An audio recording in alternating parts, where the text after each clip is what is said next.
Let's try this again.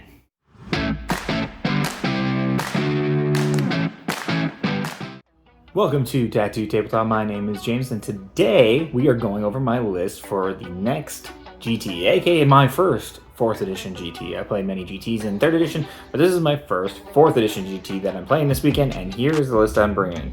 So, as you may have already noticed, it's not Fleshy Courts, it's in fact Fyreslayers. I actually have been working on these guys in the background. If you've been following my Instagram, this is probably the stuff that I've been working on the most as it stands.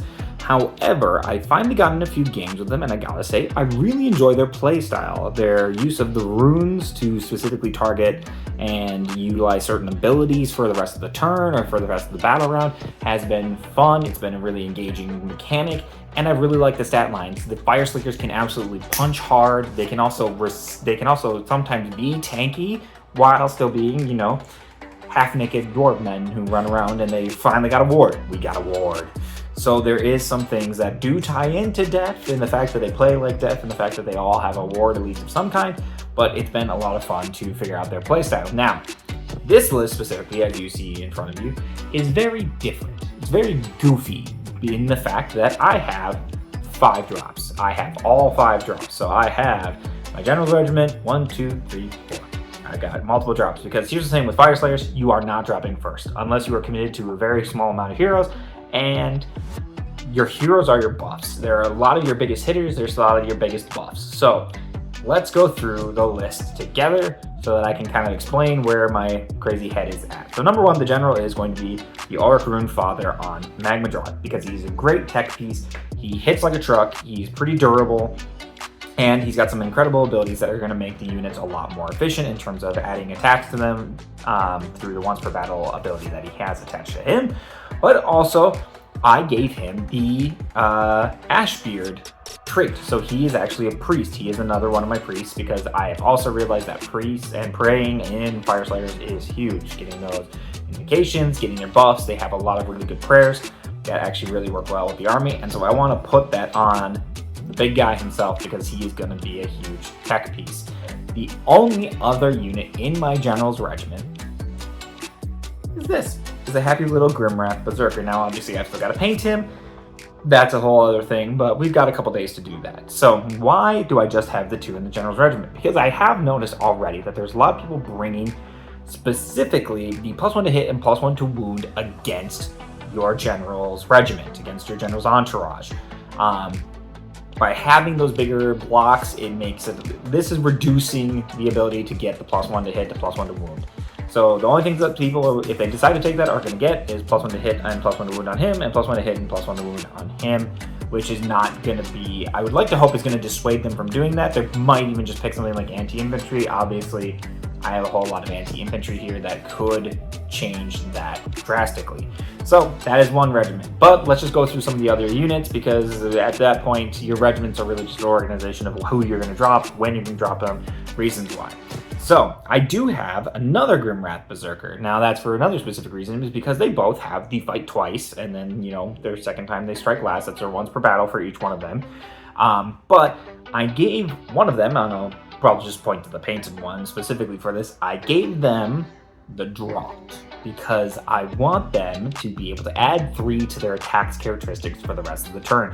That means for one of their attack phases, when they do pop the once per battle attack or fight twice ability, they're going to be having 8 attacks, 3s, -2, 2 damage apiece. So I'm gonna try and tech that out to make that time out just right, where I'm popping the right ability. I'm popping the Magma Drawled Ale at the same time I'm going to do the fight twice, so that way he is really swinging above his weight and hopefully really punching out some of the bigger units out there. So fingers crossed, knock on wood. That's wood. Oop, I shook the camera. But that is my hope with them. Among my other heroes, I threw in a Doomseeker because, honestly, I just painted one up and it looked like fun. The idea that if he survives at least taking 2 wounds or more, he goes up to damage 4, I want to say, is massive, and I think that is freaking awesome, so we're going to see how that plays. And of course I have the Exile for anything large. He also has a really good combat profile, 5 attacks, 3s, -2/2. So he's still combat, he's a really good piece. And if we go into any Gargants, then he's going to be able to run into something, activate, roll their health characteristic in dice, and for every 4-up, they are taking mortals. That is huge. That is a big sink into their damage.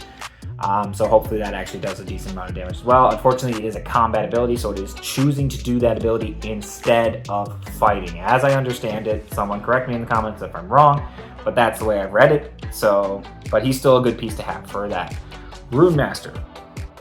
He is in the list. He is a non-negotiable in my opinion, especially with this army. Prayers are important. Having 2 prayers is huge. Having him next to the fiery pizza oven is very important because he's getting +1.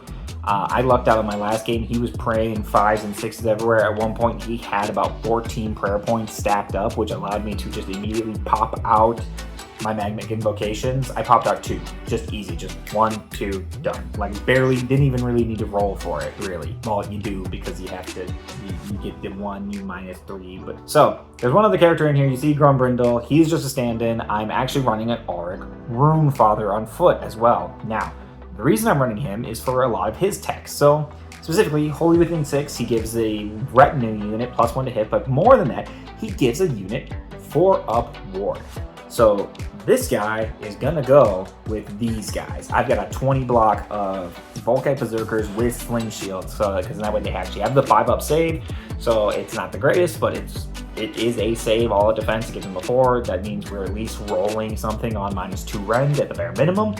And realistically, they do mortals back, and realistically, giving them a 4-up ward is really going to make them beefy, make them really hard to remove, so that's why I've got a big 20 block of that. So the Auric Runefather realistically is going to run that. I've got to build him. He's in a box over that way. We're going to build him, get him painted. I got to paint this guy, get him good to go.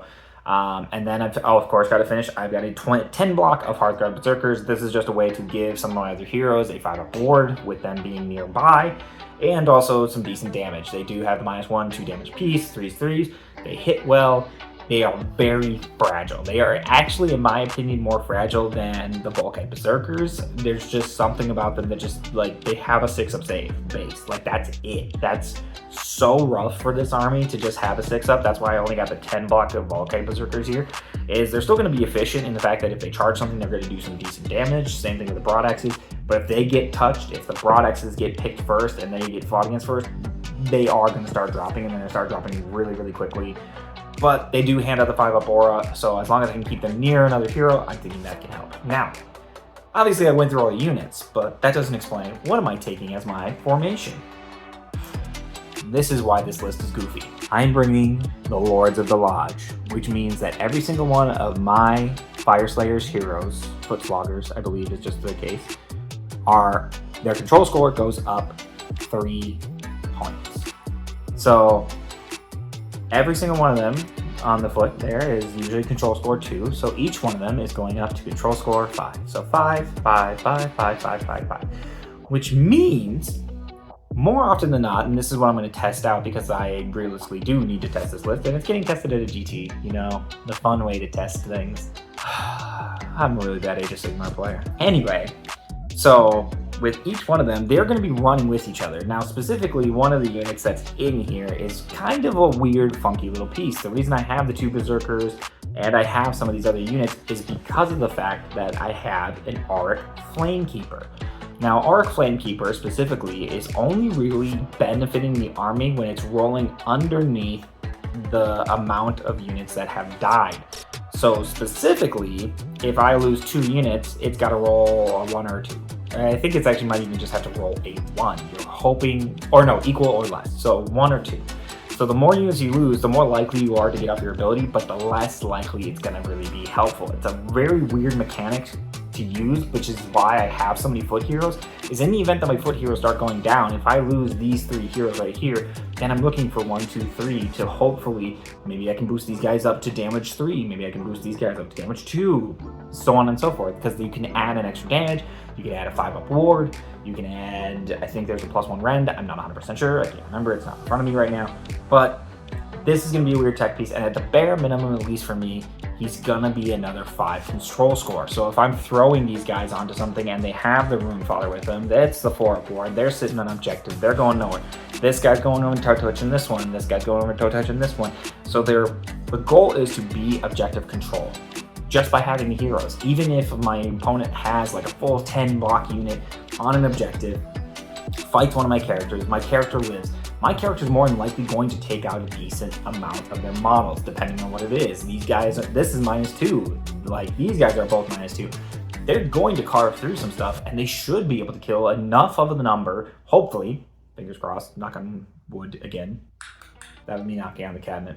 Sorry, that was a bad joke. It's a build that I'm really curious to try out, because I think that there could be something to do with that control score, and specifically, it's gonna help where we're gonna keep things without getting modified down. Like, that's the other benefit, is you're getting +3 control score, but it also can't be negatively modified by enemy abilities.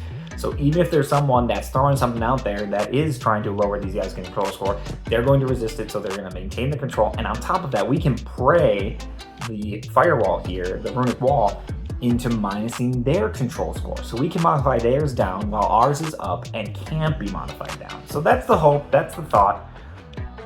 This is the list I'm bringing to the GT. I'm very excited to give it a try. Like I said, I've been painting my Fyreslayers. If you've been following my Instagram, again, Instagram handle down in the comments down below, or not in the comments, down in the description down below. But I'm really excited to see what we can do with this army and what we can pull off. I've been having a lot of fun painting them. I've been having a lot of fun playing them. So, you know, I'm really, really excited. So if you like this list, if you like the content that I'm doing, then feel free to like, share, comment, subscribe down below. I would love to hear from you. I think I just hit 500 subscribers. I'm not 100% sure, but if that's the case, that's a huge milestone. I'm super grateful for that. I hope you guys keep coming along. And of course, you know, I will do a full breakdown, and on my Instagram, I will be doing game-to-game posts as we go through the GT. Got 3 games on Saturday, 2 games on Sunday. It's gonna be a lot of fun. I have a great community, local community here, which is awesome. But again, just let me know what you guys think. But until then, just like I'm gonna have to with this guy and building this guy, I think we all need to just go paint something.